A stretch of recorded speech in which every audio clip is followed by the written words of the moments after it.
नमस्कार।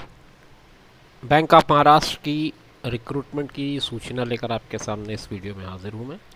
Bank of Maharashtra यानी कि BOM ने अपनी आधिकारिक वेबसाइट bankofmaharashtra.in में स्केल 1 और स्केल 2 में स्पेशलिस्ट ऑफिसर के पदों पर भर्ती के लिए ऑनलाइन एप्लीकेशंस इनवाइट किए हैं।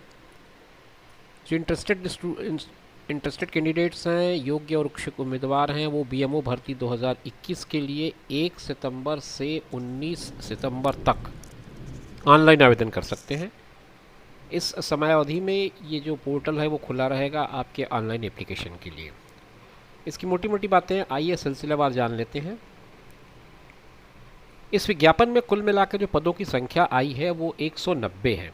190 पोस्ट इसमें रिक्रूटमेंट के लिए लाए गए हैं और ये अलग अलग कैटेगरी के स्पेशलिस्ट ऑफिसर्स के हैं, स्केल 1 और स्केल 2 के। इसमें एग्रीकल्चर फील्ड ऑफिसर का लगभग 100 पोस्ट बताया गया है। 100 पोस्ट हैं जो सबसे ज़्यादा हैं इसमें, और लॉ ऑफिसर के 10 पोस्ट हैं, सिक्योरिटी ऑफिसर के 10 पद हैं, HR पर्सनल ऑफिसर के भी 10 पद हैं, IT सपोर्ट एडमिनिस्ट्रेटर के 30 पद हैं, DBA के 3 पद हैं, विंडोज़ एडमिनिस्ट्रेटर के 12 पद हैं, प्रोडक्ट सपोर्ट इंजीनियर के 3 पद, नेटवर्क और सिक्योरिटी एडमिनिस्ट्रेशन के 10, ईमेल एडमिनिस्ट्रेशन के 2 पद।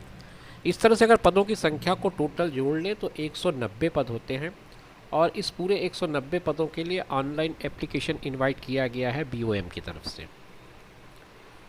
ये क्या योग्यता चाहिए और कब तक भरना है, किस तरह से भरना है, इस पर भी थोड़ी सी बात कर ले, थोड़ी जानकारी उस पर भी निकाल लेते हैं। एजुकेशनल क्वालिफिकेशन की अगर बात करें तो जो लॉ ऑफिसर की पोस्ट है उसके लिए किसी भी यूनिवर्सिटी से जो कि मान्यता प्राप्त हो, रिकॉग्नाइज्ड यूनिवर्सिटी हो, वहाँ से आपको ग्रेजुएशन की डिग्री होनी चाहिए। आपको ग्रेजुएशन की डिग्री होने पर ही इसके लिए पात्रता बन पाएगी। और जब मैं ग्रेजुएशन की बात करता हूँ तो ग्रेजुएशन का मतलब होता है लॉ ग्रेजुएट। अगर लॉ ऑफिसर की पोस्ट है तो आपको लॉ ग्रेजुएट होना ज़रूरी है। भारतीय सेना में एक ऑफिसर्स के रूप में 5 साल का मिनिमम एक्सपीरियंस भी मांगा गया है। IT सपोर्ट एडमिनिस्ट्रेटर में किसी भी एक स्ट्रीम में आपको BTech या BE, computer science, electronics, telecommunication या फिर MCA या MSc सभी सेमेस्टर में कुल मिलाकर के 55% का अंक होना चाहिए। ये IT सपोर्ट एडमिनिस्ट्रेटर के लिए आवश्यक योग्यता है। SC ST OBCs के लिए ये परसेंटेज थोड़ा सा कम है, ये 50% तक के लिए एलिजिबिलिटी बनती है। नेटवर्क और सिक्योरिटी एडमिनिस्ट्रेटर के लिए किसी भी स्ट्रीम जो कि बताई गई है सूची में, उसमें से आपको 55% का एग्रीगेट होना चाहिए, और वही क्राइटेरिया 50% के साथ आपको SC ST OBC और PWD यानी PHW को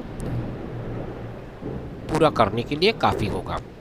बैंकिंग प्रोजेक्ट्स में 3 साल का एक्सपीरियंस मांगा गया है इसमें। तो ये मोटी मोटी बात है आपके रिक्रूटमेंट के लिए एसेंशियल क्वालिफिकेशंस की।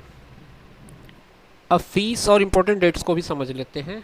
जो अनारक्षित वर्ग है यानी कि अनरिजर्व्ड है, EWS है या OBC है, इनके लिए आपको 1000 रुपये की फ़ीस है, 1000 रुपीज़ की, और इस पर GST आपका लागू होगा। GST लागू होने के बाद 180 रुपये और बढ़ जाएंगे, तो 1180 रुपये का फ़ीस होगा जनरल, EWS और OBC के लिए।